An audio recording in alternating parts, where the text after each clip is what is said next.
Bem-vindo ao AICast, o podcast de inteligência artificial em português, com André F. Costa. Então, já estamos a gravar. André, estamos aqui com o André Gomes e para começar vou pedir ao André uma pequena apresentação. Vou-nos falar um bocadinho do seu percurso, também do que é que faz agora e acho que partimos daí, André. Parece-te bem? Parece-me perfeitamente. Bom dia, André. Obrigado desde já por esta oportunidade, por este convite. Bom, pessoalmente, 42 aninhos, sou um jovem de 42 anos, casado com 2 filhos, 13 e 9 anos. Formei-me em Engenharia Informática e Computadores no Instituto Superior Técnico e comecei a minha carreira num grupo económico que hoje em dia ainda represento. Portanto, comecei como consultor, developer, portanto tive a oportunidade de participar nas várias fases do ciclo de desenvolvimento de um projeto, desde levantamento de requisitos, desenvolvimento, QA, helpdesk, apoio ao cliente, tudo e mais um par de botas. Depois surgiu a oportunidade de abraçar a carreira de gestão, portanto como manager, onde aí, obviamente, as minhas funções mudaram bastante para uma vertente mais de gestão, comercial, de acompanhamento, e foi um ciclo de sensivelmente 5 anos até ter a oportunidade de lançar uma marca em Portugal, dentro do mesmo grupo, e aí também tive a oportunidade de continuar a crescer e eventualmente na fase final nessa empresa assumir as responsabilidades de CTO, portanto diretor tecnológico, onde estive sempre muito envolvido com as áreas de inovação, portanto a coordenar projetos de inovação, alguns deles ligados à inteligência artificial, efetivamente, e há coisa de um ano juntei-me a uma outra área, portanto no fundo para unirmos esforços, que é o centro de excelência do nosso grupo, para no fundo capitalizar aquilo que tem sido o trabalho que temos vindo a fazer em diversos verticais, na verdade.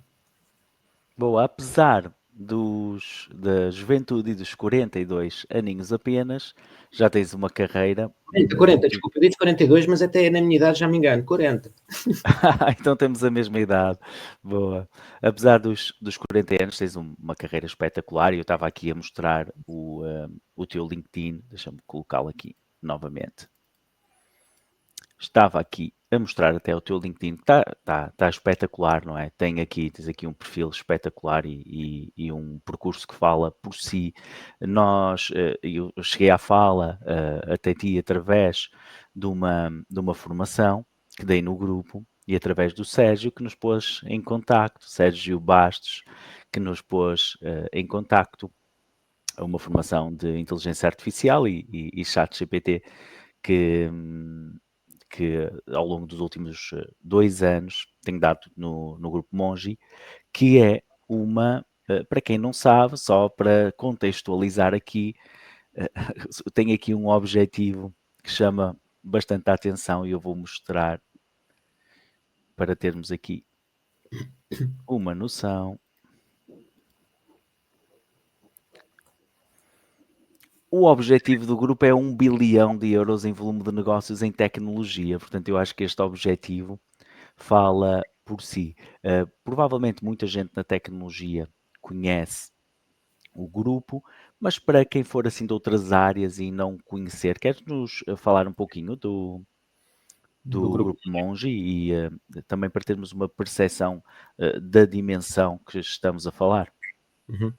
Sim, portanto o grupo nasceu aqui em Portugal em 2005, com um conjunto de três elementos que já traziam um background de outras consultoras de origem francesa e que replicaram no fundo o modelo que nós, enquanto grupo, no início tínhamos algumas marcas ligadas à área de outsourcing na vertente de engenharia, em França, portanto, porque existe uma indústria a anos-luz, não é, do que se faz em Portugal, portanto, muitos perfis ligados à área de engenharia, portanto, em 2005 replicou-se esse modelo com o foco no mercado do IT, portanto, estávamos em grande crescimento nessa altura. O grupo sempre teve uma política de crescimento de de ter várias marcas, em vez de ter uma muito grande, ter várias marcas, mas cada uma delas mantivesse a sua própria essência, a sua própria estratégia, pudesse seguir um caminho diferente. E a verdade é que, olhando agora para trás, se no início por vezes estranhávamos porque é que não somos só um, hoje em dia faz muito sentido termos diferentes marcas a representar, porque para já as empresas são feitas de pessoas e, portanto, cada marca tem características muito próprias que podem atrair um determinado cliente ou um determinado colaborador que outra pode não ter tanto ênfase nessa vertente, mas todas elas têm um foco muito grande nos serviços de consultoria de sistemas de informação, e a dimensão do grupo advém também do facto de, em 2013, 2014, iniciámos um processo de crescimento por aquisição. Até então, até 2015, foi um processo de crescimento orgânico, mas depois passámos para um crescimento também por aquisição, onde adquirimos algumas marcas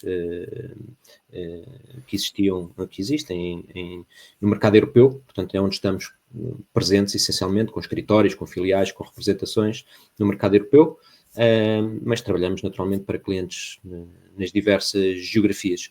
Mas o foco essencial é, de facto, prestar serviços de consultoria, e temos um lado de preocupação com os nossos colaboradores, e lá está, dizias há pouco, que nos conhecemos através de uma formação na qual eu me inscrevi, porque nós fomentamos muito a formação para os nossos colaboradores.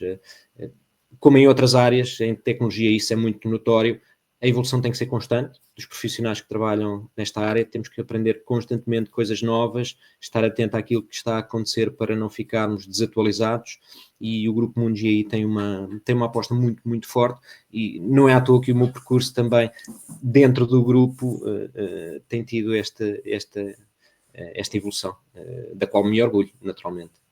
Sim, André, e é curioso, tocas aí num ponto importante.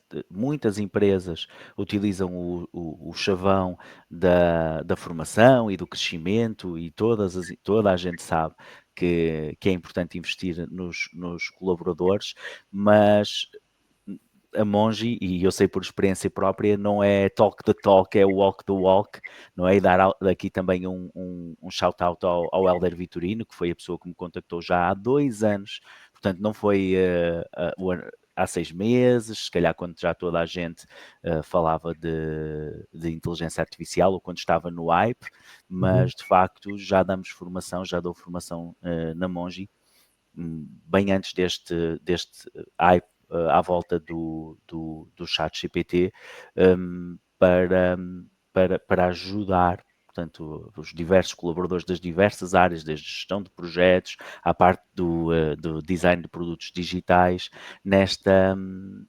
integração da inteligência artificial nos produtos e também nos processos e na forma de trabalhar, e portanto aí sei por experiência própria que não é só dizer que se investe-se mesmo. As nossas formações, temos várias formações por ano de diversos temas, com muitos colaboradores que de facto as aproveitam, e claro, isso nota-se provavelmente tem a sua parte neste crescimento, e isso é excelente e de dar valor.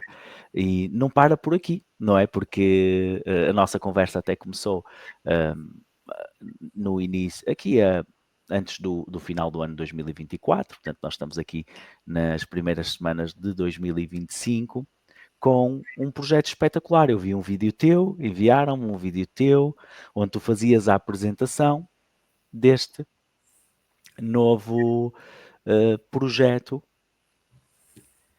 e não sei se nos queres falar aqui um bocadinho sobre o que estão a fazer e sobre estas novidades.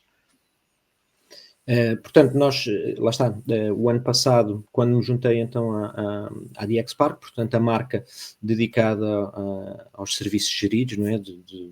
Sempre que aparece uma oportunidade junto a um cliente que implica aqui um grau de responsabilidade e de commitment maior, nós entramos e, tendo em conta, naturalmente, este hype, não é, da inteligência artificial, naturalmente que tínhamos que ter também essa oferta. Apesar de muito do trabalho que eu, em particular, já venho feito no grupo, com outros elementos em que já exploramos a vertente de IA há alguns anos, a verdade é que hoje em dia o mercado está muito mais preparado para absorver este tipo de oferta. E, no fundo, lançámos a nossa AI Factory, cujo objetivo é, de facto, capitalizar esse conhecimento que temos dentro de casa das ferramentas de IA, dos modelos de machine learning, da construção, de modelos de raiz, e pô-los, no fundo, ao serviço dos nossos clientes. E esse tem sido o trabalho que eu tenho vindo a desenvolver.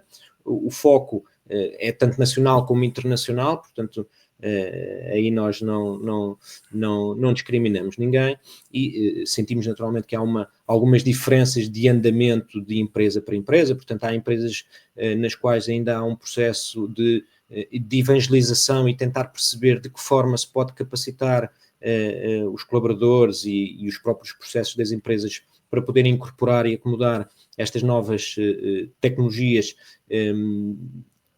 podê-las pôr ao serviço do negócio, optimizando a sua atividade, promovendo novas formas de trabalho, novos produtos, etc.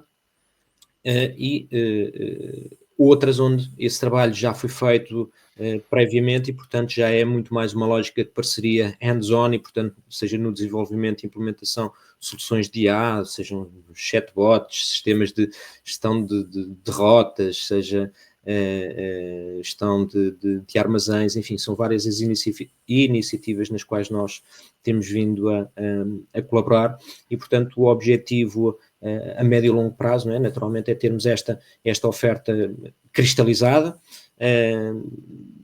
o mercado também nos reconhecer essa capacidade e competência e, em conjunto, naturalmente, darmos o nosso contributo também para o crescimento da produtividade do nosso país.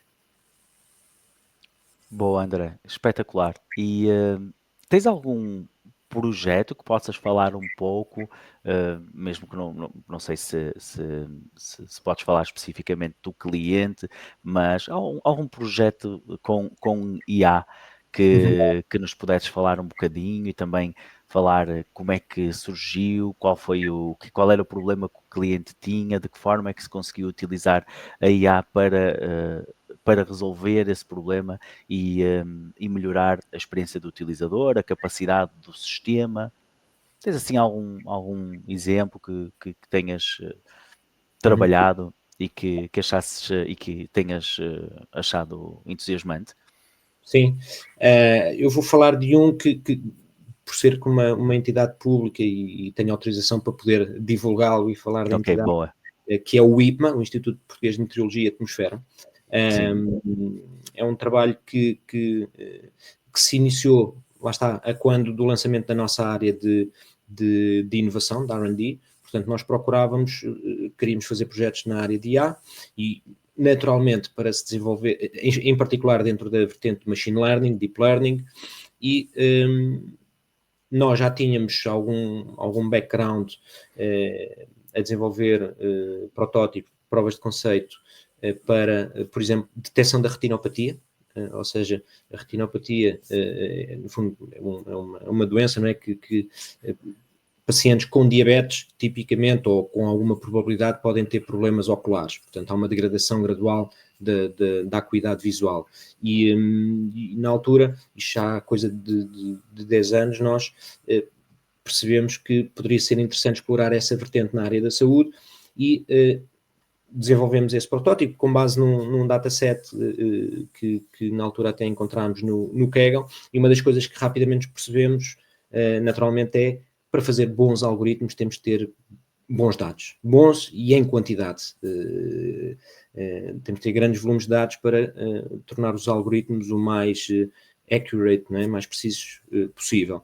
E na altura, já depois deste trabalho e com este conhecimento de causa, chegámos ao contacto com o IPMA. Portanto, através de um dos elementos que trabalhava comigo na altura na área de inovação, portanto, estávamos constantemente a contactar universidades, centros de investigação, etc., no fundo para também tentar criar aqui algumas parcerias, e surgiu-nos o IPMA, que na altura tinha, e hoje ainda tem, para já acesso a uma imensidão de dados meteorológicos captados por satélite, com diferentes objetivos, e da conversa surgiu então uma possibilidade de colaboração, que é um desafio que o IPMA tem diariamente, é escrever, literalmente escrever em texto, a previsão descritiva. Portanto, se nós formos ao site do IPMA, além do mapa, não é, com informação meteorológica por região, cá em baixo temos uma área que diz a previsão descritiva, e essa previsão descritiva atualmente é feita por humanos, naturalmente, que olham para esses dados e têm que, com base em experiência, com base na sua sensibilidade, descrever de forma textual aquilo que é a previsão do tempo para o país. E, tipicamente, porque os recursos são limitados, seja de tempo, seja de pessoas, não é possível fazer uma descrição pormenorizada por cada uma das regiões. Portanto, tipicamente faz-se uma descrição de Portugal continental, com algum detalhe que seja relevante ou que se destaque, por exemplo, zona do Porto, Grande Lisboa, Grande Porto, ilhas, e tipicamente fica-se por aí. E o desafio do IPMA que nos colocou foi construir uma solução que permitisse selecionar no mapa uma região, por exemplo, a nível NUTS 2, portanto, as regiões administrativas. Por exemplo, se eu quiser saber o tempo no Algarve, eu seleciono no meu mapa o Algarve e consigo ter a descrição, a previsão descritiva do tempo nessa região. Isto, por exemplo, pode ser, e esse é um trabalho que estamos ainda a realizar junto com o IPMA, com esse objetivo, que naturalmente tem aqui os seus desafios também políticos, mas que do ponto de vista de conceito e de protótipo já está funcional, e permite, por exemplo, uma rádio local que quer transmitir informação sobre o tempo na sua região, poder ter uma ferramenta mais personalizada com o apoio, no fundo, destas ferramentas. No caso de inteligência artificial, aplicámos, no fundo, algoritmos de machine learning. Depois também utilizámos aqui a título experimental também para percebermos como é que poderia ser feita a integração. Utilizámos na fase final para o texto se tornar mais melhor, digamos assim. Usámos o ChatGPT, a API do ChatGPT, que alimentamos com seeds, que nós, e aí o nosso algoritmo tem esse aspecto importante, que consegue, através dos dados, perceber aquelas noções de sol fraco, chuva fraca, vento forte, vento fraco. Portanto, dá estas seeds ao algoritmo, e depois o algoritmo faz uma ajuda em torná-lo mais perceptível, digamos assim. Isso é um projeto que eu falo com ele, falo sobre ele, porque foi inclusivamente um projeto que nos trouxe, portanto, há vários programas de incentivo fiscal, não é? À inovação, nomeadamente CIFID, Portugal 2030. Este foi um dos projetos que nós concorremos a CIFID, e que felizmente foi aprovado pelo seu caráter inovador. Boa, e é um excelente case, mostra que nem toda a AI são ou para criar imagens ou para criar textos criativos, como fazemos no ChatGPT. Falaste um bocadinho de utilizar o ChatGPT, neste caso a API, não é, da OpenAI. Só para quem nos estiver a ver e ouvir e não tiver a noção concreta como é que funciona, pode pensar que vão ao ChatGPT fazer alguma coisa. Queres dar só assim a alto nível uma explicação como é que conseguem integrar uma ferramenta como uma ferramenta tão avançada, não é, como o ChatGPT, e como a API da OpenAI, num projeto destes, num projeto próprio? Sim, de uma forma muito high level mesmo, porque lá está, a programação já a deixei há alguns anos, portanto já não mexo nessa forma. Sim, claro. Não assim alto nível, só para quem nos está a ver, perceber o que é que acontece aí, como é que o ChatGPT entra aí nessa equação. Exatamente, portanto, ou seja, nós começamos por, primeiro, fazer todo o tratamento dos dados, não é? Prepará-los para que o algoritmo os possa, no fundo, consumir. Passa por um processo de transformação e de criação daquilo que nós chamamos as seeds, não é? As sementes de texto, que são, lá está, estes termos meteorológicos mais importantes. Queda de neve, chuva, temperatura alta, temperatura amena, por aí fora. Portanto, nós construímos numa primeira fase este conjunto de seeds, que depois correlacionamos que estão correlacionadas entre os dados meteorológicos e as expressões que tipicamente os meteorologistas utilizam, e depois, para conseguirmos ter um texto mais humanizado, digamos assim, é aí que nós injetamos, portanto, chamamos a API, ou um conjunto de APIs de serviços de ChatGPT, damos como input estas seeds, portanto, de texto, e no fundo o ChatGPT ajuda-nos naquilo que ele de facto é muito bom, não é? A perceber falha-me aqui o termo, mas eu diria alisar o texto, ou seja, torná-lo mais perceptível, torná-lo gramaticalmente correto, portanto, de uma forma automatizada e muito rápida, efetivamente. Portanto, nós usamos o ChatGPT desse ponto de vista, que depois incorporamos o retorno desse texto, depois é incorporado num website que ainda não foi divulgado, ainda não é público, mas que permite depois ver essa informação e fazer a tal seleção por região. Pelo que eu percebi, não sei se estamos aqui a dar novidades, parece que sim. Então vai haver um novo site para pôr essa informação, ou vai ser colocada aqui? Quando eu referi questões políticas, referia-me precisamente a essa. Poderá haver um novo layout. Não me vou atravessar aqui, é algo que pode ficar na gaveta eventualmente. É pena, não é? Porque este layout está tão bom que é uma pena fazer alterações. Está tão moderno. Não, este é o do próprio IPMA. A nossa solução é em fase de protótipo. Eu não sei se temos em cima, porque já agora está assente em cloud, portanto nós, para uma questão de optimização de custos e de redundância e de escalabilidade, colocamos, isto já é uma solução cloud-based, portanto está alojada na cloud, e portanto temos a vantagem de ligar e desligar, portanto quando temos alguma apresentação, tipicamente ligamos o sistema. Por acaso nós não o fizemos porque estávamos aqui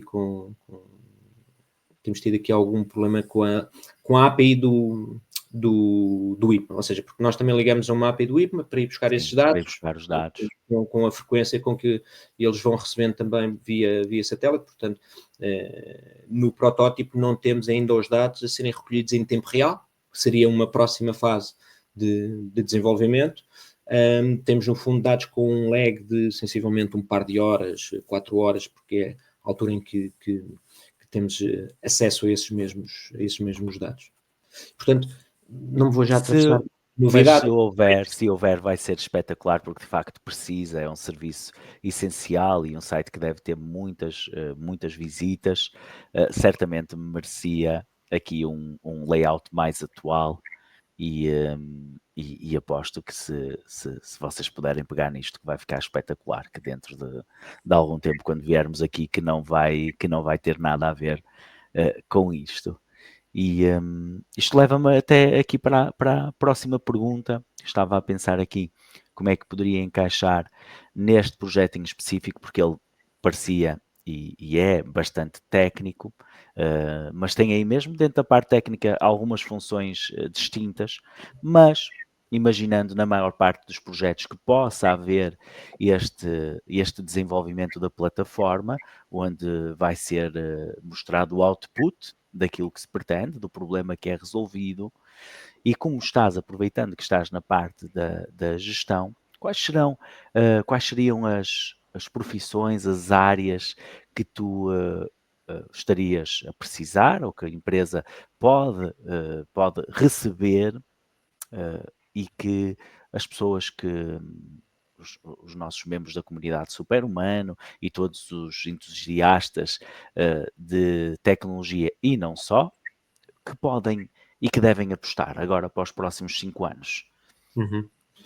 Bom, essa é uma pergunta difícil, mas ao mesmo tempo, com base na experiência e com base naquilo que são as nossas necessidades atuais, sem dúvida nenhuma que a área de data scientist, vou chamar assim, e aqui vou incluir vários perfis que se podem incluir dentro desta macro área de data science, é sem dúvida um perfil numa vertente técnica que seguramente continuará a ser ter uma procura grande por parte do mercado e, portanto, uma aposta segura para quem, obviamente, tenha gosto pela vertente de engenharia, que tenha este lado de técnico que goste de explorar tecnologia, é importante.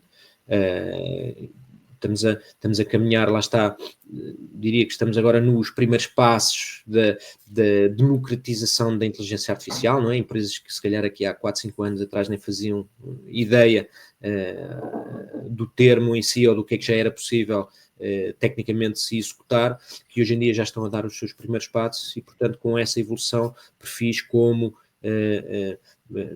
o MLOps, portanto, no fundo ali para quem tem o perfil de DevOps, é um DevOps, mas orientado para a gestão dos pipelines de machine learning, porque podemos estar a trabalhar em diferentes projetos, cada um tem os seus próprios algoritmos, os seus próprios processos, as suas próprias fontes de dados, e se estivermos a trabalhar, nós enquanto consultoras, estamos a trabalhar com diferentes clientes e diferentes projetos em diferentes fases, é importante também ter uma boa gestão implementada desses processos de pipeline. Portanto, o MLOps, o Machine Learning Ops, é uma área profissional também que eu acredito que vai ter uma procura grande nos próximos anos. Portanto, áreas das matemáticas para a construção de raiz dos próprios modelos, que também é uma área que está continuamente a evoluir. Portanto, os algoritmos que nós utilizamos hoje em dia nos nossos projetos, quando temos que construir de raiz o algoritmo, já evoluíram bastante em relação àquilo que nós fazíamos, por exemplo, em 2016, em 2017, quando eu comecei a área de R&D na empresa Adentis, do grupo. Portanto, essa área também vai estar continuamente a ser explorada. E depois, e esse é um caminho que os grandes players, não é, como Microsoft, Google, por aí fora, têm estado a fazer, e bem, estrategicamente, do meu ponto de vista, acho que muito bem, que é disponibilizarem serviços que aceleram esse processo de construção. E, portanto, além de construir de raiz, nós podemos utilizar já mecanismos, não é, algoritmos que já estão pré-treinados e que nós ajustamos e retreinamos mais rapidamente para o nosso dataset, para o nosso objetivo, para aquilo que nós pretendemos fazer. E nesse aspecto, por exemplo, tudo o que seja, e nós sendo parceiro Microsoft, por exemplo, os serviços da Azure AI e o conhecimento dessa suite de experiência será também muito valorizada no mercado. Eu diria que estes três, portanto, um mais analítico, mais de perfil mais matemático, um mais de desenvolvimento com os serviços de cloud ligados a AI e um serviço e um conjunto de skills ligados à vertente já de operação, digamos assim. Estes três perfis seguramente serão muito requisitados no mercado. Sim, sim, concordo perfeitamente com a tua visão. Acredito que até, e tenho feito também um pouquinho, tentado fazer esse trabalho, que quem está na área do design, do web design, do UX design, e mesmo na área da consultoria, mais numa vertente até comercial, de serviços, que tem muito a ganhar se tiver um know-how da área técnica. Creio que neste momento é muito importante perceber um pouquinho do que é a inteligência artificial, dos principais termos, machine learning, do que é que acontece quando falamos de machine learning de uma forma, claro, alto nível, mas vejo como sendo muito importante para estar presente na, na tecnologia, no mercado da tecnologia, ainda que a função possa ser, por exemplo, apresentar, vender soluções de tecnologia. O conhecimento técnico, eu acredito que neste momento é um grande diferencial, dado o nível de complexidade daquilo que é pressuposto fazer. Porque se não for complexo, o cliente utiliza o chat GPT e está resolvido. E é algo que acredito que muita gente ainda confunde ou coloca no mesmo saco. AI, ChatGPT ou Leonardo.ai para fazer imagens ou Midjourney. Mas de facto no case que nos mostraste já mostrou ali a resolução de um problema, utilizando até a API e criando também texto, mas fazendo muitas coisas antes disso. E então nesse sentido acho que o conhecimento da parte técnica e a formação também, a formação neste caso académica e profissional, na vertente mais de engenharia, que continuará a ser Sim. uma tendência para o futuro. E mesmo também com o momento em que o chat GPT surge, não é? E naturalmente é um bocadinho como a história da Gillette, não é? Quando pensamos numa lâmina para cortar a barba, dizemos Gillette, tipicamente, Gillette. É aquela situação da Exatamente. marca, não é? Já se confunde com o produto ou a solução. E aqui é um pouco a mesma coisa, o que é natural, porque eles de facto foram pioneiros e a solução do ponto de vista de engenharia tem muitos méritos e há que lhe tirar o chapéu, a rapidez com que funciona, a rapidez com que consegue articular e do ponto de vista de engenharia, ok, sabemos como é que funciona, estamos a falar de processos estatísticos, etc., com base em uma imensidão de informação que eles têm acesso, mas não deixa de ser uma obra de engenharia tremenda. E isto colocou no fundo, na ordem do dia também o tema, não é? Que será que vamos ser substituídos pelas máquinas, não é? Sempre aquele receio que é legítimo. E efetivamente haverão funções ou tarefas que efetivamente serão substituídas por no vosso case, eu não quis dizer nada, mas já estão literalmente a substituir o colaborador que faz essa, não o colaborador, mas a dar a oportunidade ao colaborador de fazer outras coisas que não essa tarefa chata de estar a olhar para o mapa e a descrever o que é que ele está a ver, nuvens e não sei o que e tal. Aliás, nem era possível. Não substitui porque ele já não faz. Olha, demos aqui, acho que um enorme plot twist, que geralmente poderíamos dizer numa primeira abordagem, se fôssemos negativistas, que é, pronto, ó, já estão a criar uma solução para substituir a pessoa que faz aquilo, mas ninguém faz aquilo, porque é demasiado chato e trabalhoso. É engraçado, não é? Exatamente. Vai haver um novo serviço, que não era feito por ninguém. Só funções, por exemplo, nós na vertente de programação muitas vezes já usamos, lá está, para aquilo que são aqueles processos rotineiros que são sempre iguais, quer dizer, quando estamos a montar uma aplicação de raiz, aquela parte inicial de infraestrutura e de crudo, não é? Da inserção, da remoção, de um registro, etc., que é muito básica, porque é sempre igual em qualquer aplicação, em qualquer linguagem de programação, essa parte da tarefa do programador é automatizada para ele se tornar mais produtivo. Sim. Ele deixa de fazer essa parte, essa tarefa, mas depois tem todo o lado de perceber se está otimizado, se não está otimizado, se há problemas de performance, se há questões e requisitos de escalabilidade do sistema que têm que ser pensadas e implementadas e a máquina não faz sozinha. Portanto, aí a intervenção humana está sempre em cima, está sempre presente. E, portanto, eu aí tenho uma visão, lá está, otimista nesse sentido, em que nós, enquanto profissionais, em todas as áreas, não só nas áreas técnicas, em todas as áreas, falavas do design, falavas das áreas criativas, não terem medo de serem substituídos, pensarem sim, como é que eu vou me desenvolver em termos de skills para conseguir aproveitar essas mesmas ferramentas e pô-las ao meu dispor, ajudando-me a criar produtos, soluções, mesmo arte, de uma outra forma, sim, em termos de optimização e de tempo é dinheiro, não é? Portanto, queremos cada vez mais fazer muito com poucos recursos e no mínimo tempo possível, não é?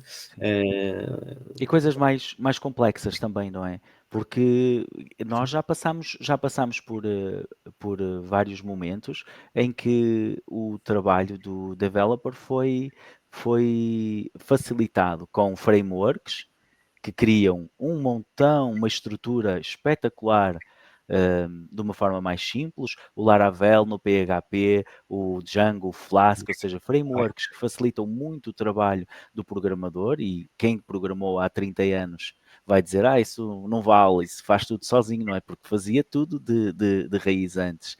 E no design, quando apareceram os design systems, da Apple, da Google, do Bootstrap, em que vem tudo prontinho a montar, e que se poderia pensar, houve quem chegasse a pensar que se calhar os project managers já não precisavam dos designers porque iam fazer tudo aquilo, e isso nunca aconteceu, e eu também sou da opinião que não vai acontecer agora. Aliás, quem já esteve envolvido num processo de desenvolvimento de um sistema de IA, um simples LLM, um simples Large Language Model, simples entre aspas, porque é o do mais simples que podemos fazer, tem noção que é tão trabalhoso e tão manual o trabalho que tem que ser feito antes daquela resposta que nós vemos no chat GPT.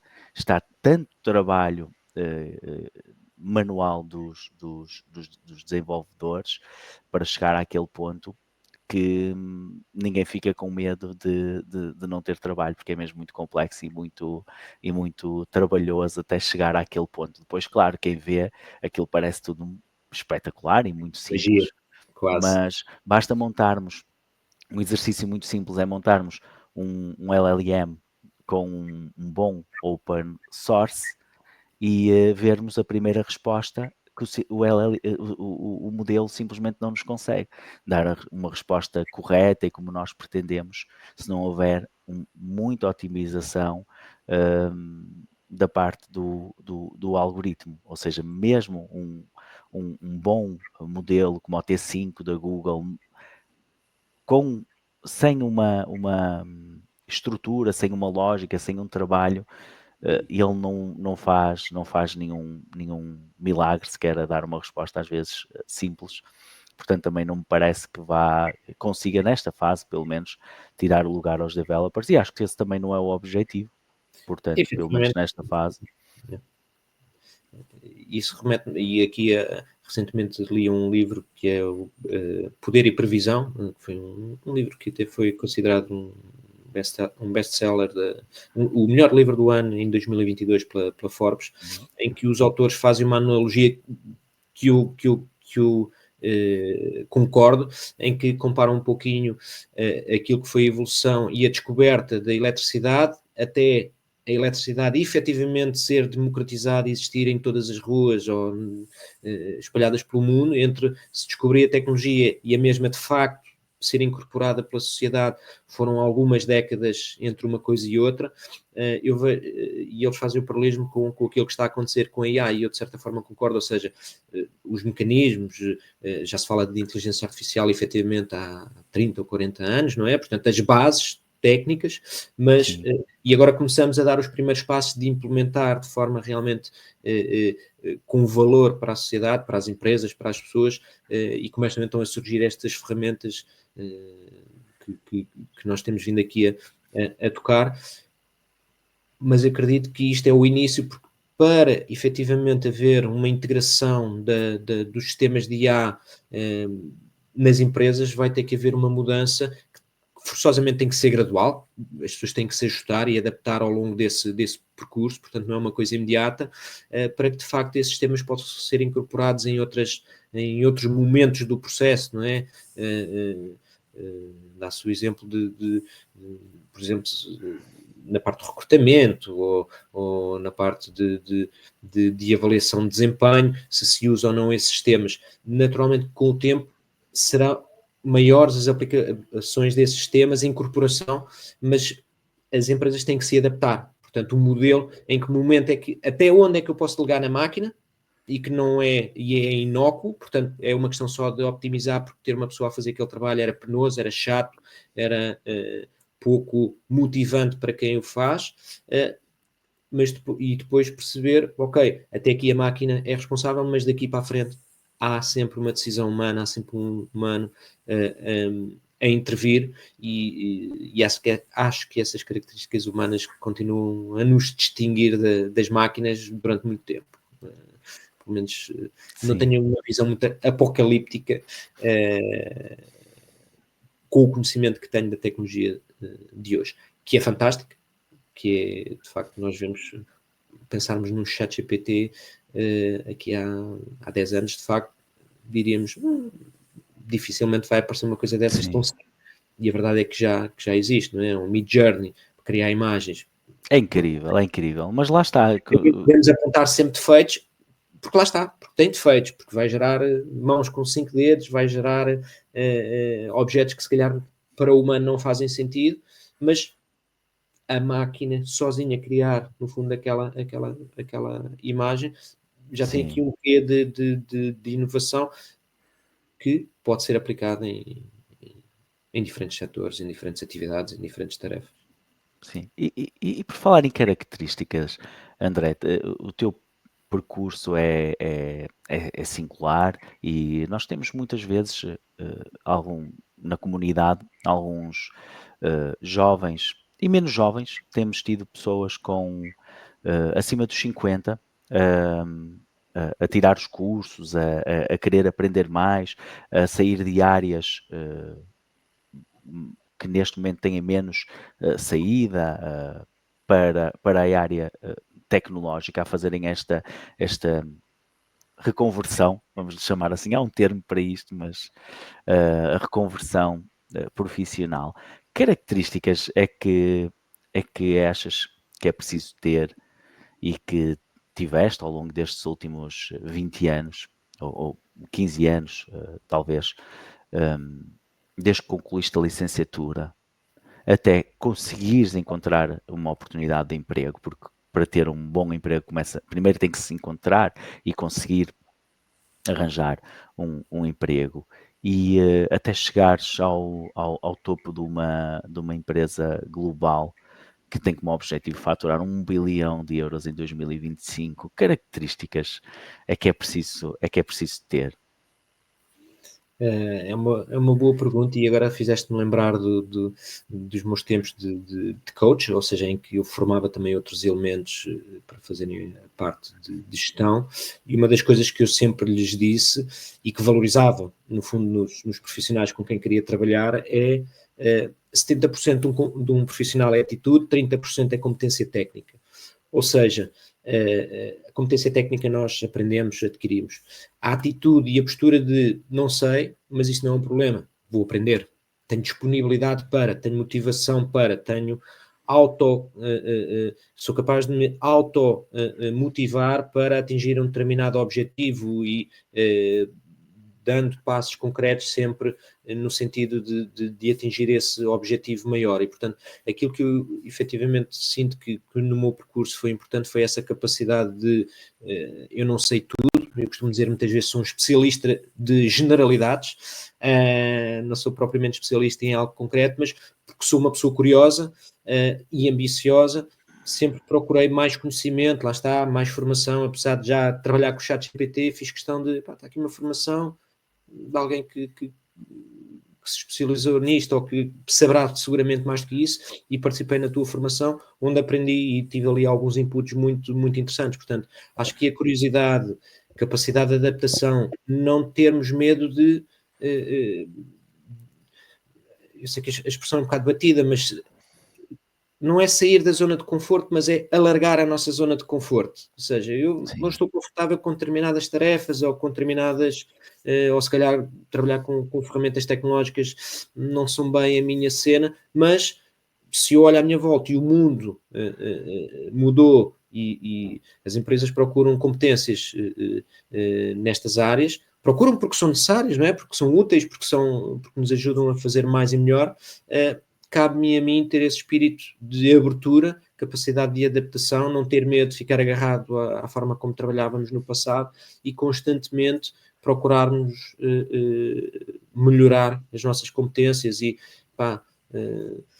menos 2 horas nas redes sociais, mais 2 horas de estudo em qualquer área, em qualquer tema que a pessoa queira, que goste. Acho que isso essa postura de procura do conhecimento foi sem dúvida uma das coisas que me ajudou a fazer este percurso que tenho feito até ao momento. Boa, espetacular. E gostei muito do termo alargar a zona de conforto, porque faz mais sentido às vezes do que aquele que se costuma ouvir muitas vezes do sair da zona de conforto. De facto, o alargar, olha agora, olhando para o meu percurso, de facto, o alargar da zona de conforto para uma outra área, ou dentro da mesma área, uma complexidade maior, algo que parece um pouquinho, vai ter uma curva de aprendizagem, mas depois de facto aquela competência fica já é dentro da zona de conforto. Portanto, acho que o alargar é o termo que faz mais sentido. E recentemente ouvi algo do género que falava da capacidade de aprendizagem ser uma das principais skills. Sempre foi, como acabaste de dizer, foi no teu percurso, mas creio que hoje em dia, como a mudança é tão rápida, mesmo dentro da tecnologia, a capacidade de o saber aprender, creio que acaba por ter um papel muito importante.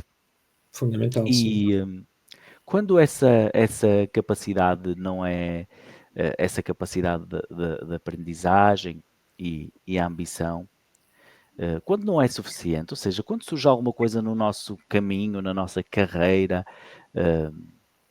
que nos desafia, o que é que nós podemos recorrer? Tu tiveste assim algum desafio, algum momento na tua carreira em que as coisas pudessem ser diferentes daquilo que são hoje e que tu pudesses partilhar connosco e esse processo, às vezes, de decisão que muitas pessoas bem-sucedidas acabam por ter em comum, assim, algum momento mais desafiante na carreira e para quem estiver a passar momentos desafiantes na sua carreira, muita gente está à procura, muitos dos meus alunos e muitas dos jovens estão à procura de encontrar uma oportunidade, mas outras pessoas têm a oportunidade ou estão a ultrapassar um desafio ou não se sentem muito satisfeitas com aquilo que estão a fazer por diversos motivos. Tu recordas-te assim algum momento Eu que acho que tenhas que ter puxado tive outras? tive vários momentos, vários desafios. Aliás, a minha carreira foi sempre o pôr-me fora da zona de conforto, não é? Eu era consultor, quando comecei a atingir aquela maturidade já fazia as coisas de forma autónoma, já não precisava de muita ajuda. Ok, vou fazer um shift na carreira, portanto vou fazer aqui um reset a mim mesmo, portanto felizmente tive coach, tive várias pessoas séniores que sempre se demonstraram disponíveis para me ajudar e me ensinar e me ajudar a corrigir e apontar erros. Não ter medo da crítica, acho que isso é importantíssimo, não termos medo de ouvir que fizemos mal determinada coisa. Não sou eu, André Gomes, que não sou boa pessoa, mas sim o André Gomes, o profissional que não está a fazer bem determinada tarefa, portanto há que saber diferenciar ambos e não deixar que isso nos afete em termos de moral, digamos assim, de moral, de motivação para mudar de área, para fazer o que quer que seja. Portanto, ao longo do meu percurso tive vários momentos em que tive pessoas que me foram ajudando, portanto, porque eu também procurei essa ajuda, naturalmente. Posso se calhar dizer que numa fase já mais sénior, houve aqui um momento quando comecei como CTO, ok, sobre CEO há muitos livros, sobre CTO não há assim tantos. O que é que faz o CTO? É um técnico? É alguém de gestão? É comercial?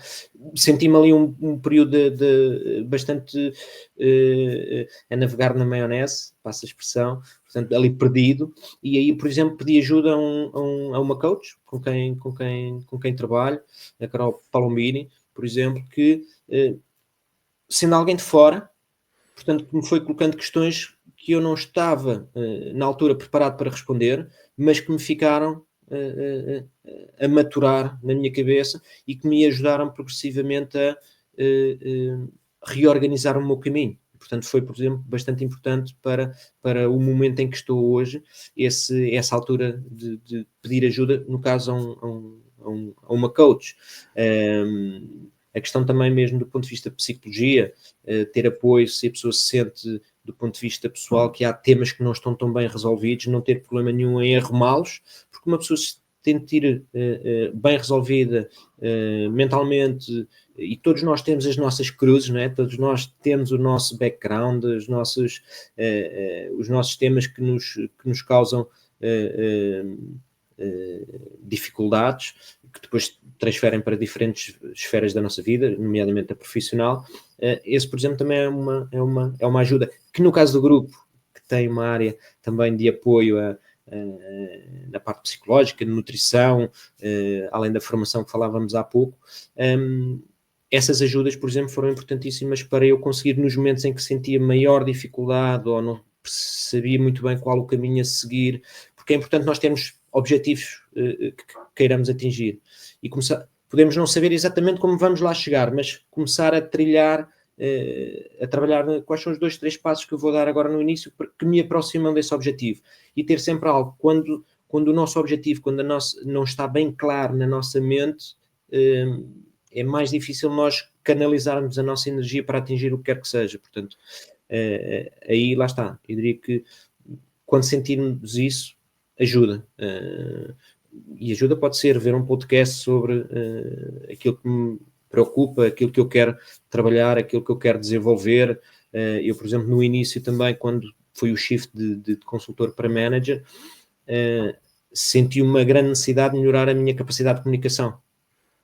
E aí fiz muita formação direcionada para a área de comunicação, de gestão de conflitos, de técnicas de apresentação. No fundo, fui beber um pouquinho desse conhecimento que me foi veiculado por diferentes formadores que se foram cruzando no meu caminho, e de cada uma delas eu fui tirando uma ferramenta aqui, uma ferramenta ali, uma peça aqui, uma peça ali, que com o tempo, neste processo contínuo de evolução e de crescimento pessoal e profissional, foram, no fundo, alinhando para me permitir ter as ferramentas para conseguir crescer. E, portanto, Brutal. aí... Que masterclass, André. Obrigado pela partilha. De facto, aqui muitos inputs para quem nos está a ouvir, de o passo a passo de como chegar a um cargo de gestão ou de direção em qualquer área. E uma coisa que é curiosa no teu percurso das várias ferramentas que vais apontando, há sempre um padrão comum, que é a capacidade de autoconhecimento e de perceber qual é o ponto onde estás e pedir ajuda. E ir aprender. Cruza-se com o aprender, o pedir ajuda, porque é sempre no sentido de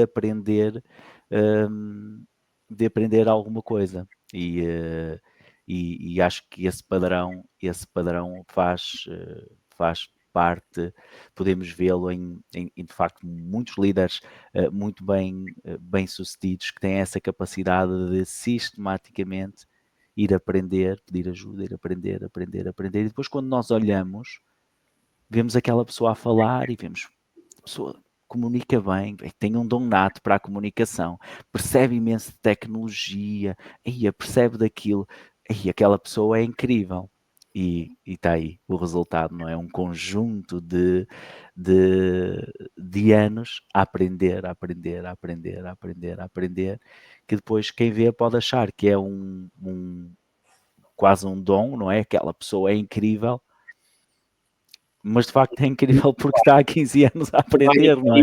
A essencialmente, é uma questão de atitude, sim, uma questão de postura perante a vida, e olhar para os problemas, não como problemas, mas como desafios, não é? Também parece um pouco chavão, mas é efetivamente isso. Se eu conseguir fazer aquela tarefa que hoje sei que não consigo, porque me falta esta ou aquela competência. Mas se eu colocar como objetivo atingir ser capaz de o fazer, quando eu olhar para trás ao fim de 6 meses, 7 meses, 1 ano, 2 anos, depende da maturidade, depende do tempo, há umas coisas que demoram menos, outras que demoram mais, naturalmente. Mas quando olhamos para trás, dá-nos a confiança de, afinal, eu fui capaz de trabalhar determinadas skills que eu não tinha e que me permitiram então atingir esse objetivo. E acho que isto se aplica em todas as áreas, independentemente dos níveis de ambição de cada um. Não preciso. Não, é verdade. Eu recordo-me ser júnior e dizer que um dia gostava de ser gestor de uma empresa. Vagamente, não sabia bem o que isso queria dizer, mas e portanto, de certa forma, acho que muito do meu trabalho foi porque tinha projetava o André Gomes no futuro, alguém com relevância e com importância nesse sentido. Mas podemos ter uma visão em que eu não tenho que ser propriamente nenhum líder, no sentido de liderar pessoas ou de gerir uma empresa, mas de ser muito bom num determinado craft. Gosto de agricultura. Posso ser muito bom no meu processo de agricultura, ter ali um lado muito criativo que me permite ser mais eficiente, mais ecológico, se calhar combinar isso com uma ligação com uma vertente de turismo e tornar-me empreendedor, portanto, numa esfera mais pequena, só seja, mas para mim, enquanto pessoa, isso para mim é mais gratificante. Portanto, acho que o primeiro passo é cada um de nós também ter essa capacidade de olhar para dentro e tentar encontrar o que é que nos faz mexer e levantar todos os dias de manhã. Sim, sim. E eu aí até tenho assim uma opinião um pouquinho peculiar, que é dentro daquilo que nós gostamos ou nos conseguimos adaptar, tentar fugir se calhar um bocadinho àquela, principalmente quem for mais júnior, àquela coisa de que a pessoa tem que trabalhar naquilo que a apaixona, até porque podemos ver pelo teu exemplo, quando se faz bem uma área e se tem sucesso, é muito fácil nós apaixonarmos por ela. E tu fizeste várias áreas diferentes e em todas elas te despertaram uma paixão. E eu creio que essa paixão vem muitas vezes, muito dificilmente nós encontramos alguém bem sucedido numa área que não seja apaixonado. Mas a minha pergunta é, mas o que é que surgiu primeiro? A paixão ou a pessoa realmente conseguir ser relevante naquela área? E creio que muitas vezes fazermos algo com sucesso e que conseguimos uma boa remuneração, conseguimos alcançar os nossos objetivos através disso, acaba por muitas vezes nos fazer apaixonar por qualquer coisa que nós façamos. Também já tive algumas áreas assim diferentes e alguns projetos diferentes, e a verdade é que sinto que é muito difícil ser apaixonado por algo que somos maus a fazer e que não conseguimos extrair valor nenhum daquilo. Pode haver algumas pessoas que o consigam fazer, mas acho que não é muito comum. Acho que é mais comum sentirmos paixão quando fazemos alguma coisa bem feita, aí sim, seja ela qual for. Eu não me imagino neste momento assim, a trabalhar sem ser com um computador, até porque não tenho muito jeito a trabalhar com as mãos. Não sei fazer muita coisa, mas imagino que se tudo, às vezes em brincadeira, a falar com a família, e me perguntam se acabasse a internet ou se eu fosse, às vezes quando estamos a ver um país na África, eu imagino-me a pegar num cartaz de papel e a fazer um design para a entrada de uma loja e a pensar como é que eu posso trazer aqui mais pessoas, o que é que vamos pôr aqui.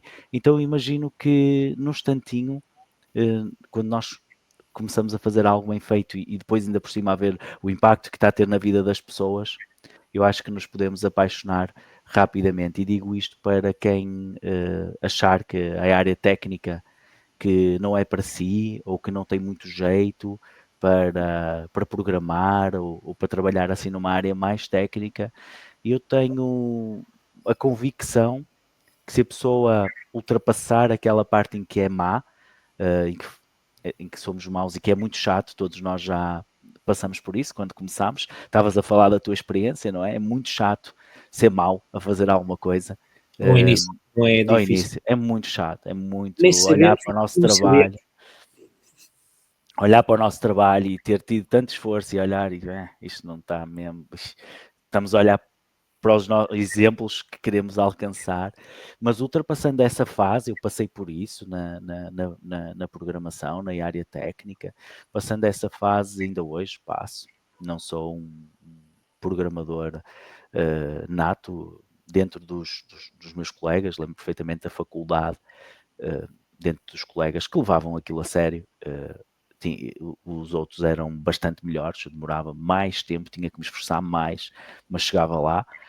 E depois a paixão surge quando fica mais fácil e tenho a certeza que qualquer pessoa, independentemente da área que está, se der uma oportunidade a aprender programação, a acreditar também que pode aprender, é a maior dificuldade que eu vejo nos alunos, é verem e não criarem essa ideia que tu falavas de no futuro se verem realmente a fazer aquilo, mas acredito que, em primeiro lugar, possam ser muito bem-sucedidos, porque é uma área e dentro também daquilo que tu partilhaste, estas áreas técnicas terão muita saída. É uma área espetacular também para a própria vida. Eu acho que a forma como desenvolve o nosso cérebro, a forma lógica como nós acabamos por depois nós próprios nos tornarmos como pessoas, é muito interessante.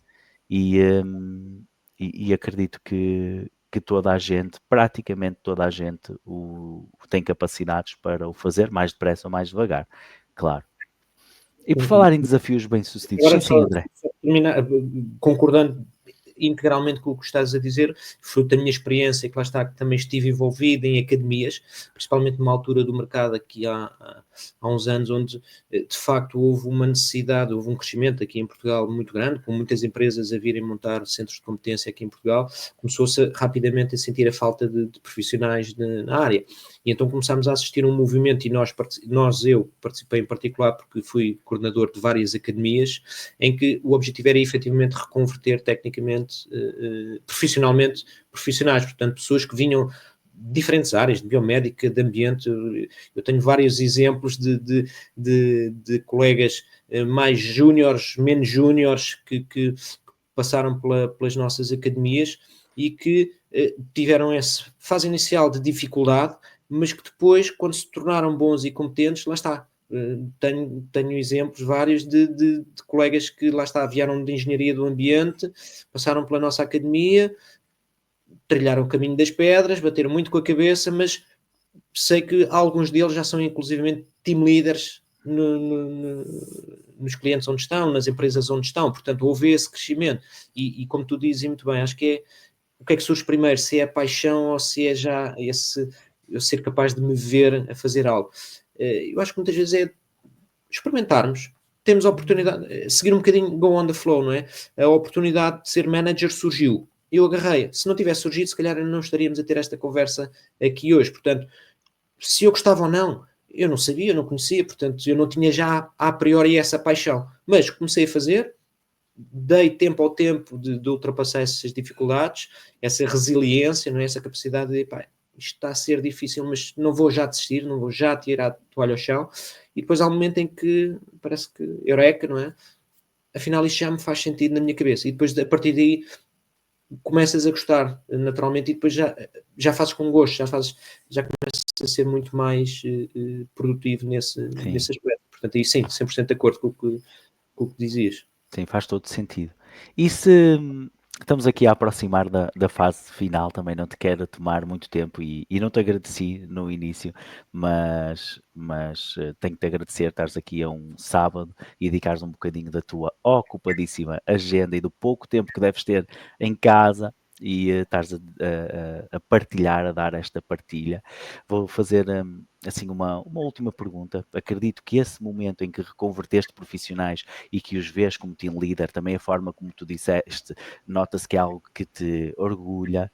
Portanto, tens 40 anos, se te reformares aos 44 como a Rita Pissarra se reformou, o que é que gostavas que o teu quadro de reforma, assim, dos top 5 momentos, quais são as coisas as conquistas que tu tiveste ao longo destes últimos anos que mais te orgulham? Podem ser conquistas, prémios ou simplesmente momentos em que tomaste uma decisão ou que quando olhas para trás, aqueles momentos em que tu dizes estive bem aqui, porque normalmente é mais fácil dizer os que tivemos mal, estão sempre, não é?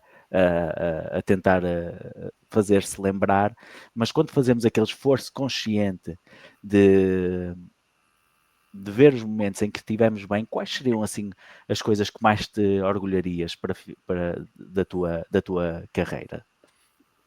Bom, de uma forma macro, o percurso em si, ou seja, perceber que era alguém que vem de uma base muito humilde e que consegue atingir em termos de estatuto, não é, social, um estatuto com relevo e que é reconhecido, e portanto esse reconhecimento para mim é algo que me orgulha, e portanto era algo que... Qual era a profissão dos teus pais, já agora?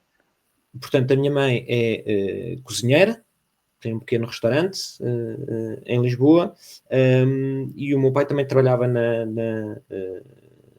área da restauração. Na Portanto, restauração, ok. nada a ver, sou o primeiro licenciado da minha família, portanto eu tinha poucas referências, ou nenhumas no caso, de caminhos profissionais, de como trilhar e crescer neste mundo. Portanto, Era foi mais muito... fácil de trabalhar para um restaurante, não é? E trabalhei, efetivamente, e foi muito bom para aprender a lidar com clientes. Muito interessante. Aliás, retiro muitos ensinamentos dessa minha experiência hoje em dia, quando em determinadas situações, porque é de facto importante. Mas além disso, portanto, esta seria o que eu destacaria numa perspectiva mais pessoal, mais minha, numa perspectiva mais de dar à comunidade o facto de eu olhar e tenho a plena certeza que, felizmente, fui importante em determinados momentos de certas pessoas, lá está, desses colegas que passaram pelas academias e que atingiram níveis profissionais interessantes e que cresceram e que reconhecem e que, quando falam comigo, inclusivamente me agradecem pelas dicas, pelos ensinamentos, pelas perspectivas diferentes que fui dando, as pessoas que trabalharam diretamente comigo e que eu ajudei também a crescer profissionalmente e que hoje são diretores de unidade, que são managers séniores, que têm também bastante sucesso, são pessoas que atingiram patamares profissionais também muito interessantes, com boas remunerações, e em que eu sei que dei o meu cunho. Eu diria que essas seriam, de facto, esse partilhar de experiência e de conhecimento que eu fui bebendo das pessoas com quem tive a felicidade de me cruzar ao longo do meu caminho e da minha vida, e acho que é a minha obrigação retribuir, portanto, acho que isso seria o que eu deixaria como para a prosperidade. Registro para a posteridade. Que bom. E por falar em posteridade, não querendo aqui saber os segredos que a coach já deve saber, mas daqui a 5 anos, o que é que te imaginas a fazer? Qual é agora o próximo passo, ou os próximos passos na tua carreira? Boa pergunta. É a pergunta onde eu tenho estado a trabalhar atualmente, precisamente. 5 anos é muito, não é? Hoje em dia é assim meio que difícil, mas se não 5, assim 3. Não, mas eu estou neste momento no caminho desse ciclo que eu já desenhei, digamos assim, na minha cabeça há 5 anos, que tem a ver com o papel que eu desempenho hoje em dia na DXPark como CTO, em que quero, de facto, com a minha equipa, crescer, fazer projetos interessantes, fazer projetos que tenham reconhecimento da sociedade, que tenham valor, que tragam valor, seja para os clientes, para as entidades, para quem colabora connosco, portanto, deixar a minha marca nesse sentido, deixar uma marca dentro do grupo, portanto, deixar ali uma unidade que de facto seja reconhecida pelo mercado, portanto, a 4, 5 anos, esse é o meu grande objetivo, ou seja, tornar o Grupo Mungi ainda mais conhecido, e quando pensarmos em soluções, em inovação, em tecnologia, vir-nos logo à mente o grupo. Esse é assim o meu desafio a 4, 5 anos, sem dúvida. Depois disso, eventualmente conseguir-me reformar mais cedo era top também. Estou a trabalhar nesse sentido. Do ponto de vista financeiro e literacia financeira também tenho investido bastante. Portanto, Boa. porque acho que é importantíssimo. Mas não parar, ok? Reformar, mas não parar. Depois... O que é que gostarias de fazer quando te reformasses? E falando em literacia financeira, algo que interessa muito, não é? Toda a gente atualmente, que conteúdos é que podes partilhar connosco? Livros, algum mentor, assim, deixares algumas dicas para depois eu partilhar os links e o pessoal ir lá ver e tentar saber aprender aquilo que tu estás a aprender também. Olha, a nível de literacia financeira, um podcast que foi um colega que partilhou comigo e pá, foi importantíssimo, foi muito interessante, porque há muitas coisas que nós achamos que sabemos, mas afinal não sabemos ou não sabemos assim tão bem. O da Bárbara Barroso, o Money Lab, Money Bar, aliás, Money Bar, como referência e por ser portuguesa, deixaria essa referência. Acho que ela tem feito um trabalho muito, muito interessante e tem um podcast, ainda por cima, gratuito, onde, pá, no início, para quem realmente sente que não tem muita literacia financeira, os primeiros podcasts então são autênticas aulas e depois ela vai acompanhando aquilo que vai acontecendo na realidade. Mas a nível de livros também, sim. Eu gosto... Agora não me recordo nenhum, não é, com a pergunta feita assim, mas dos vários que fui lendo, sempre no sentido de perceber como O Homem Mais Rico da Babilónia, por exemplo, foi assim, mais recentes, que li por curiosidade, já tinha ouvido falar muito do livro e é interessante. Recomendas aqueles clássicos, assim, tipo Pai Rico, Pai Pobre, ou alguns... Sem dúvida nenhuma. Aliás, acho que o Pai Rico, Pai Pobre eu li, não sei se antes, se depois do Antifrágil, do Nassim Taleb, que escreveu o Cisne Negro. Cisne Negro, Antifrágil, Pai Pobre, Pai Rico, esses três, sem dúvida que são assim bíblias, que qualquer um de nós deve uma vez na vida ler esses livros. Pelo menos para mim foram bastante impactantes na altura em que os li. A minha mulher costuma dizer que os livros é que nos escolhem e eu tendo a concordar com ela cada vez mais, porque de facto eu parece que quando leio um livro, parece que o livro caiu exatamente na altura certa. Mas eu diria que esses três são, assim, como referência, interessantes. E segues, assim, mais alguém, nacional ou internacional, que dê algumas dicas, que faça algum trabalho nesta área? Nós temos uma das pessoas que participou aqui no iCast, que é o Pedro Silva Santos. Não sei se conheces o trabalho de Pedro Silva Santos.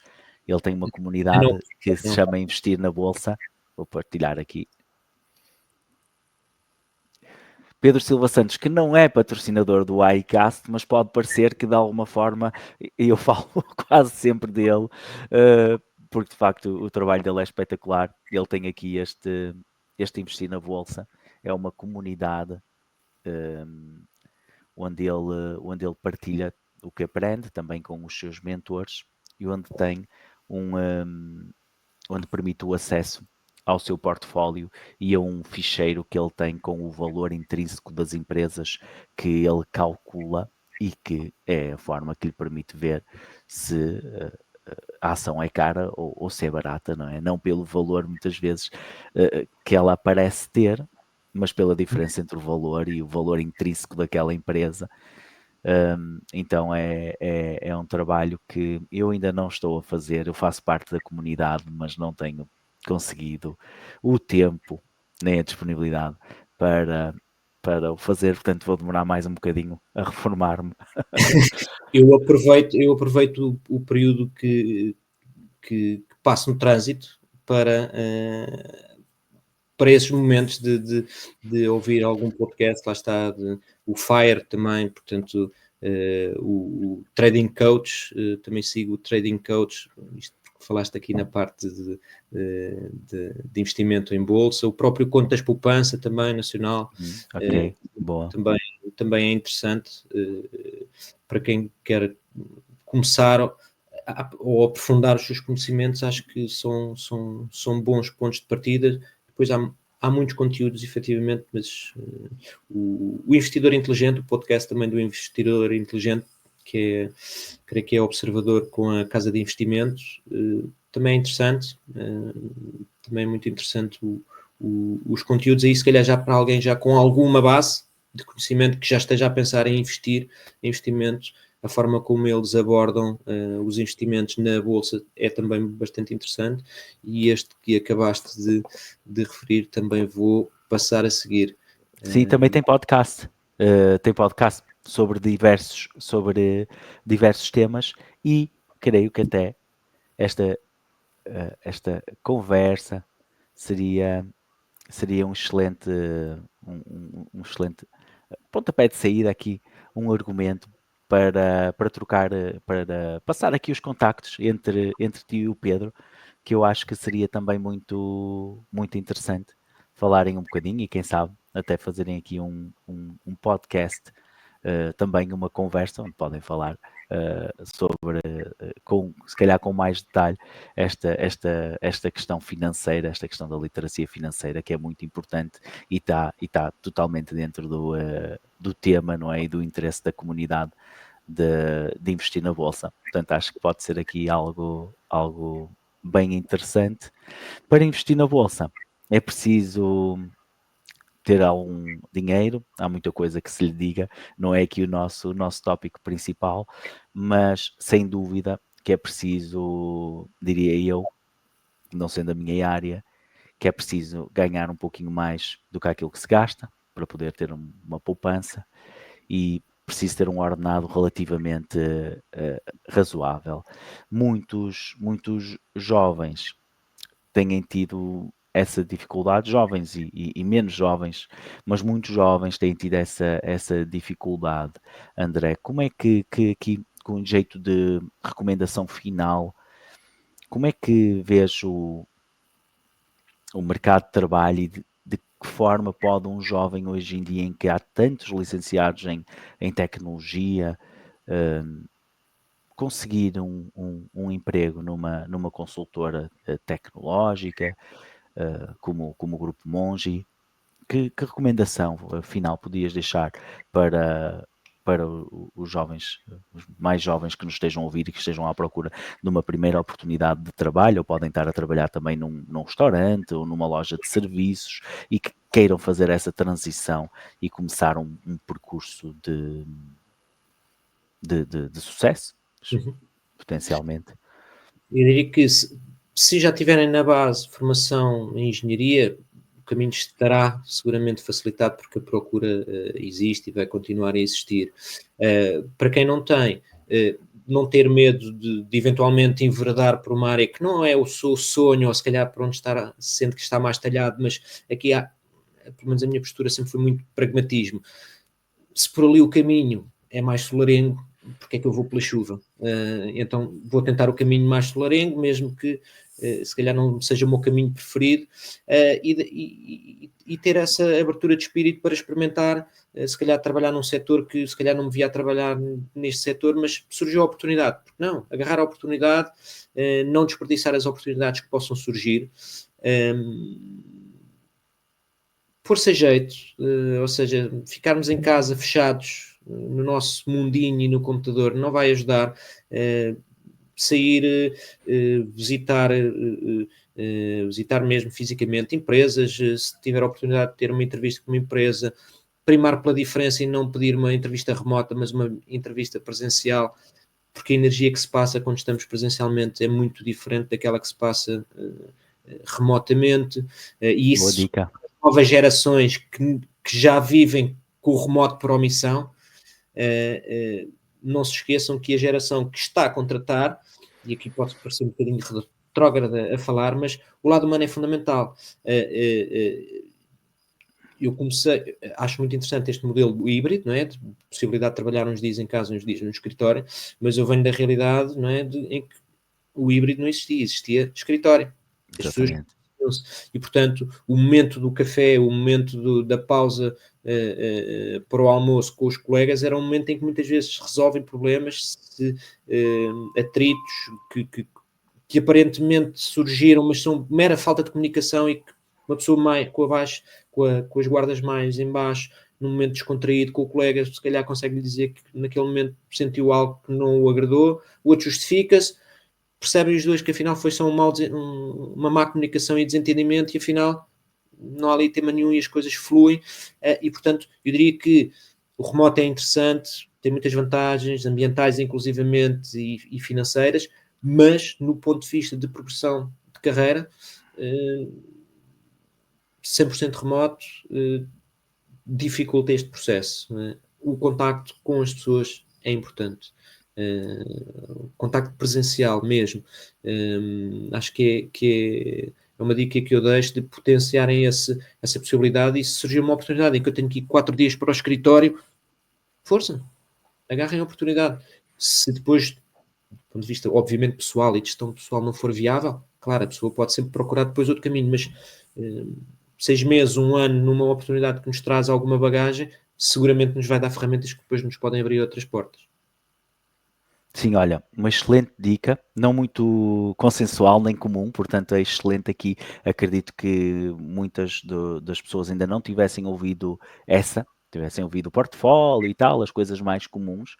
Acho que muito interessante teres tocado nesse ponto. Sem dúvida que se pedirem uma entrevista presencial e forem lá e tiverem também treinado um pouquinho. E se não treinaram, não há problema. Peçam muitas presenciais, que é para se habituarem o mais rápido possível. Já sabe que nas primeiras vão suck, como costumam dizer, não vão correr bem.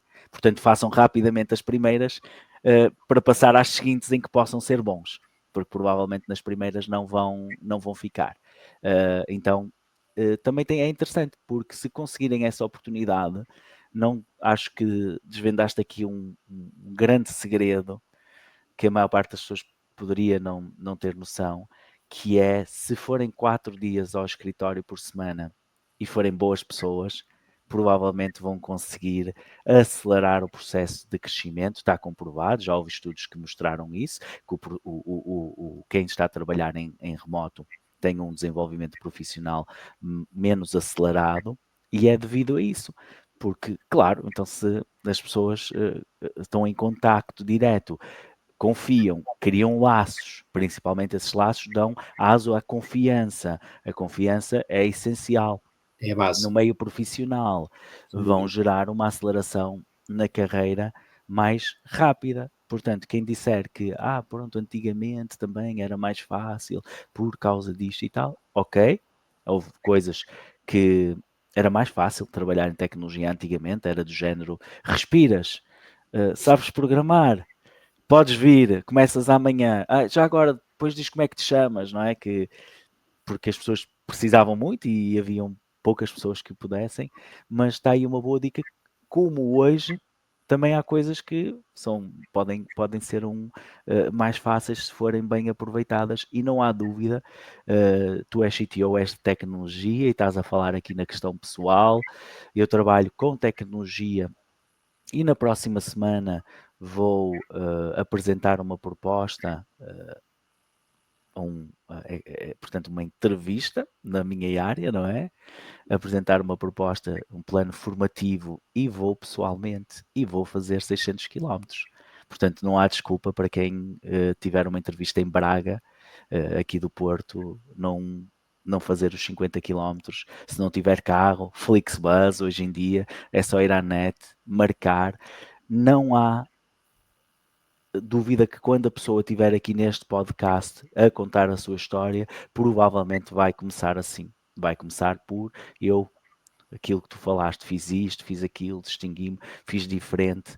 Então acho que é uma excelente dica e uma excelente partilha. Não sei se há alguma coisa que nós não falámos que gostasses de tocar aqui nesta fase final, algum tema, alguma coisa Não, que queiras partilhar essencialmente connosco. acho que era mesmo agradecer a oportunidade e esta conversa, que foi bastante agradável. Estou sempre disponível também para este tipo de partilhas. É algo que, na qual eu naturalmente me predisponho, porque acho que o networking e a partilha é aquilo que nos faz também crescer e evoluir enquanto sociedade. Tocamos aqui em vários pontos, em várias áreas. Eventualmente, para quem pudesse estar à espera de uma conversa demasiado techy, se calhar vamos ter que fazer uma outra ação ou num outro fórum ou noutro momento. Mas aqui a ideia era de facto também tocarmos, dar aqui a conhecer um pouco aquilo que faço, aquilo que são os meus planos, onde é que estou envolvido e um pouco também aquilo que são as minhas os meus segredos, que não são segredos nenhuns agora, pelo menos. Sim, já não são. Já não são. Para o crescimento e, no fundo, sermos felizes, acima de tudo. A vida é muito curta para vivermos infelizes, portanto, há que sorrir. Mesmo num dia de chuva como hoje, a chuva também faz bem, portanto, faz falta. Vamos embora, ser mais otimista. Acho que, acima de tudo, é isso. Boa, André, eu é que agradeço pela partilha, pelo teu tempo. Tenho a certeza que muitas pessoas se vão rever e inspirar naquilo que tem sido a tua carreira e espero que possa ser um exemplo. São estes exemplos que nós precisamos e sinto também um pouquinho que o meu caminho, e no fundo também é uma paixão, não sei qual é que surgiu primeiro, mas de conseguir mostrar que existem enormes exemplos para as diversas áreas da vida que não têm 30 milhões de seguidores no Instagram e que não estão nas redes sociais, são um bocadinho mais difíceis de encontrar, porque não estão sempre a falar tudo e mais alguma coisa, a mostrar tudo nas redes sociais, portanto são mais difíceis de encontrar, mas no meu ponto de vista trazem muito mais valor e principalmente o valor realista, o valor daquilo que realmente acontece, daquilo que é realmente um percurso que não é de 6 meses, Lamborghini, é de 15 anos e um sucesso profissional bom, mas sempre relativo, não é? Sempre, como tu dizes, muito trabalho, muita poupança para ver se daqui a uns anos se conseguimos fazer alguma coisa melhor. Isso é muito realista, isso é a realidade da vida profissional, não é? Naturalmente, nós mais experientes já sabemos que não é aquilo que se vê nas redes sociais, mas para quem não tiver esta experiência de vida, que fica aqui esta mensagem. Não sei quantos seguidores tens no Instagram, já agora, só por curiosidade. Confesso, eu tenho algumas incongruências dentro de mim. Eu sou uma pessoa de IT, mas quando chego a casa desligo o computador e tento me afastar das máquinas. Portanto, no Instagram não tenho muitos seguidores, efetivamente. Essencialmente a minha ferramenta do ponto de vista de networking é mesmo o LinkedIn. Acaba por ser mesmo a minha ferramenta. Facebook já desisti há bastante tempo que não atualizo, e tem o meu lado mais desportista, assim como no Instagram é o meu lado mais desportista que... O que é que fazes a nível de desporto? Não falámos sobre isso? Faço de tudo. Eu gosto muito de praticar desporto, faço calistenia, portanto, para me manter em forma. Já fiz provas de obstáculos, corridas de obstáculos, OCR, para quem conhece, portanto são corridas em que pelo meio tens alguns obstáculos do tipo American Ninja Warriors. Ok, isso é muito fixe. Diz muito, porque sempre tive um lado muito ginasta e isso sempre me atraiu bastante, e é muito desafiante, lá está. Tem imensas coisas que implicam não só força, mas técnica, e portanto é engraçado nós propormos a nós mesmos, eu vou conseguir fazer aquele exercício. Não é hoje, mas é que seja daqui a 3 meses, e conseguir efetivamente ali algum tempo fazê-lo. E portanto aí acaba por... Já fiz artes marciais, já fiz atletismo, enfim, agora é mais hobby, e vou fazendo aqui no meu escritório ginásio, vou mantendo em forma nesse Também é sentido. muito importante para a E carreira. os colegas à quarta-feira, os colegas de trabalho, sem dúvida, também é fundamental. O que é com os colegas de trabalho? Futebolada? É futebolada, Ok, sim, para sim. trocarmos ali umas... Mas aí vemos, não é? Mais uma vez a criação de laço, team building, tudo o que é em que o presencial, o estar com as pessoas, realmente ajuda bastante. Importantíssimo também a questão do exercício físico, tocamos aqui eh, para a questão da carreira, não falámos muito sobre isso, mas sem dúvida que foi algo que também te ajudou bastante a manter são. Sim, Basicamente, totalmente sã, não- é uma máxima que eu sigo, sem dúvida. boa. Olha, um excelente tópico aqui para finalizarmos a nossa conversa de hoje. Mais uma vez, André, muito obrigado por nos dares este bocadinho, por partilhares de forma altruísta esse conhecimento que quem quiser e souber aproveitar, certamente vai poder tirar aí algum sumo para poder aplicar na sua vida profissional. Espero que, vamos já deixar ficar aqui o compromisso, o nosso próximo podcast, ou melhor, espero que quando chegares a CEO do Grupo Monge, que nos concedas outro podcast. Espero que o podcast também esteja maior, esteja com mais alcance, mais ao teu nível também. Mas fica aqui desde já o convite, porque sei que depois vai ser mais difícil falar contigo.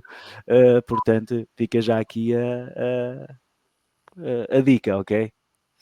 Uau, muito obrigado Olha, eu pelo convite, uma vez mais, e um bom ano, uma vez mais. obrigado, Muita um saúde. abraço e um bom ano a todos.